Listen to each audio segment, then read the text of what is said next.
perempuan. Gitu. Tapi sesungguhnya saya mau bilang gini Rifana, jarang ada politikus yang menerbitkan buku menjelang tahun-tahun politik dan menjelang pemilu ini tentang ide dan gagasan. Biasanya itu buku biografi, menceritakan tentang riwayat masa kecil yang penuh penderitaan sehingga bisa merasakan kepekaan. Biasanya gitu. Biasanya buku biografinya menceritakan sepak terjang perjuangan yang akan membuatnya menjadi satrio piningit. Biasanya jelang pemilu, jelang tahun-tahun politik, buku-buku seperti itu yang diterbitkan. Karenanya agak lain nih, bukunya bicara soal gagasan, visi, dan serius. Tadi kan Gus Muhaimin bilang ini buku serius. Yang nerbitin pun serius, karena biasanya buku biografi politisi itu penerbitnya namanya suka kelihatan banget proyekan gitu loh.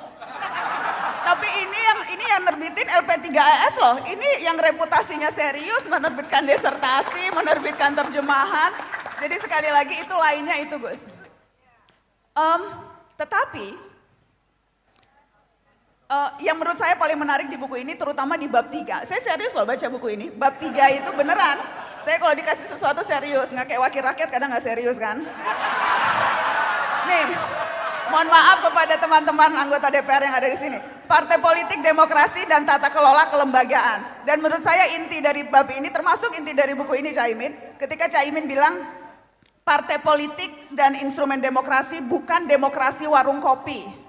Jadi digambarkan oleh Caimin di sini demokrasi warung kopi itu demokrasi yang hanya menyeruput kopinya, menikmati kopinya, tapi tidak memahami fundamental proses di belakangnya. Dan partai politik,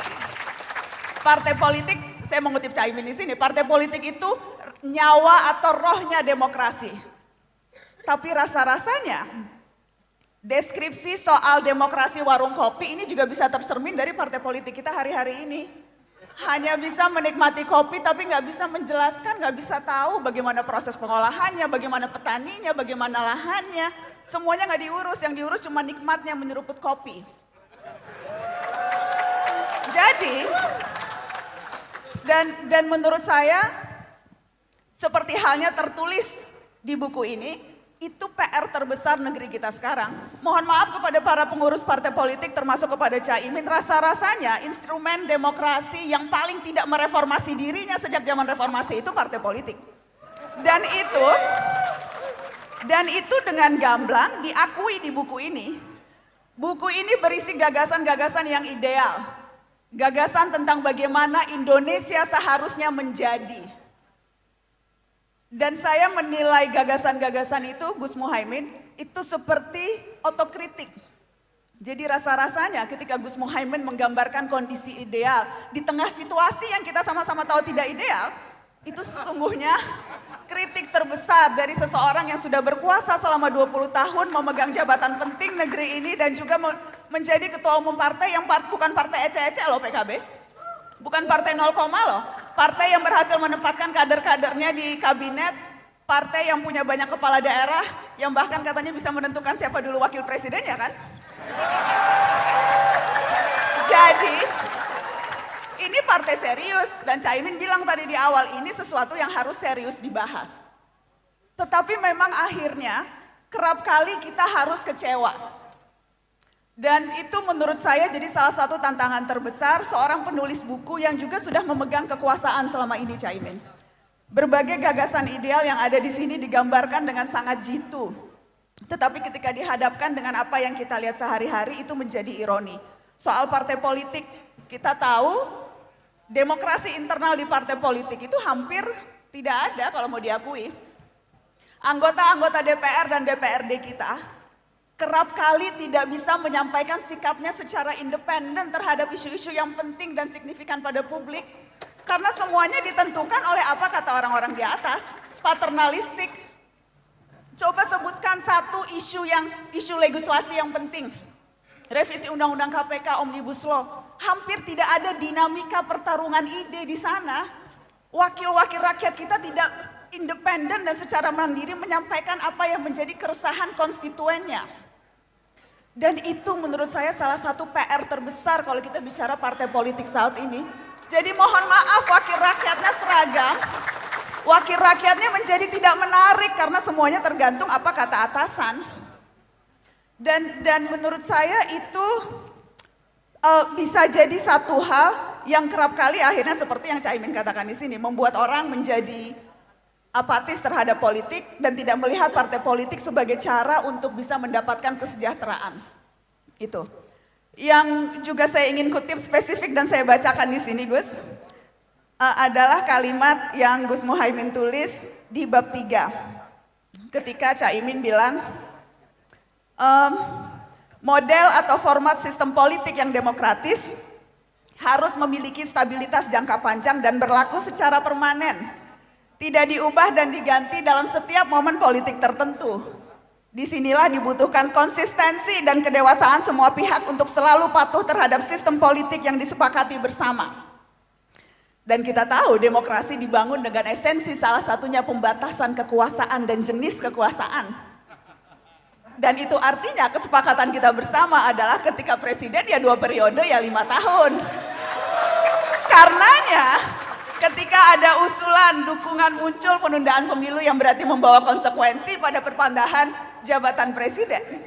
Itu mungkin saja waktu itu Gus Muhaimin lupa pernah menulis soal ini di buku ini. Jadi mari saya hanya mengingatkan Gus, itu pernah ditulis, jadi rasa-rasanya mungkin perlu membaca lagi buku yang ditulis sendiri supaya idenya tuh konsisten. Jadi real politiknya sama dengan gagasan politiknya, Gus. Itu. Karena menurut saya itu, saya khawatir gagasan-gagasan ideal yang ada di buku ini akan terbentur ketika berhadapan dengan real politik. Dan saya berharap dengan sepenuh hati apapun masa depan Muhaimin Iskandar setelah ini, gagasan-gagasan besar dan ideal yang tertuang di sini itu tidak akan mudah dilupakan. Karena kalau lihat dari posturnya, bukan body shaming loh ini Gus, tapi posturnya kan memang tidak setinggi besar SBY atau ini Jokowi ya. Tapi kan ini kalau Jenderal Kancil lincah bermanuver. Dan kelebihan orang yang posturnya tidak terlalu besar itu, jarak antara kepala dan kakinya tidak terlalu jauh. Jadi seharusnya ide-ide yang ada di kepala bisa lebih gampang dibumikan karena kakinya menipak ke bumi. Jadi mudah-mudahan itu. Jadi apapun pilihan masa depan, karir politik atau apapun yang hendak dilakukan Gus Muhaimin, mudah-mudahan roh aktivis mahasiswanya dulu. Karena hampir tidak ada loh ketua parpol yang latar belakangnya aktivis mahasiswa kecuali PKB, ya kan? Jadi mudah-mudahan yang kata Tan Malaka, idealisme adalah satu-satunya kemewahan yang dimiliki pemuda. Mudah-mudahan itu masih akan terus ada. Dan akan bisa diejawantahkan lewat berbagai pilihan-pilihan politik yang saya tahu terkadang susah untuk diterapkan karena kondisinya real politiknya sedemikian keras. Tapi mudah-mudahan gagasan-gagasan yang juga ada di sini bisa dengan keras kepala diperjuangkan. Sama kerasnya dengan real politik yang ada. Mungkin itu Rifana, terima kasih. Terima kasih Mbak Najwa, tepuk tangan sekali lagi untuk Najwa Shihab. Ini keras-keras banget ini. Aduh, saya nge-recapnya aja ngeri-ngeri sedap. Tidak ada perspektif perempuan dalam bukunya yang ditulis oleh Gus Muhaimin Iskandar. Dalam buku Visioning Indonesia hanya ada 3 nama perempuan. Jadi ke depan sekali lagi harus ada perspektif perempuan dalam buku berikutnya. Tadi melengkapi apa yang disampaikan oleh Pak Sirojudin. Jadi nanti Gus Muhaimin mungkin menjelang kampanye 2024 bisa menulis buku lagi. Melengkapi tadi bahan-bahan yang disampaikan oleh Mbak Najwa dan juga Pak Sirojudin. Dan bahwa buku ini, buku Visioning Indonesia ini sebagai otokritik terhadap Gus Muhaimin Iskandar. Karena salah satu poinnya yang tadi disebutkan oleh Mbak Najwa, partai politik adalah nyawanya demokrasi, tetapi partai politik sekarang banyak menikmati demokrasi warung kopi. Itu mungkin bisa nanti menjadi evaluasi ke dalam internal ya Gus ya.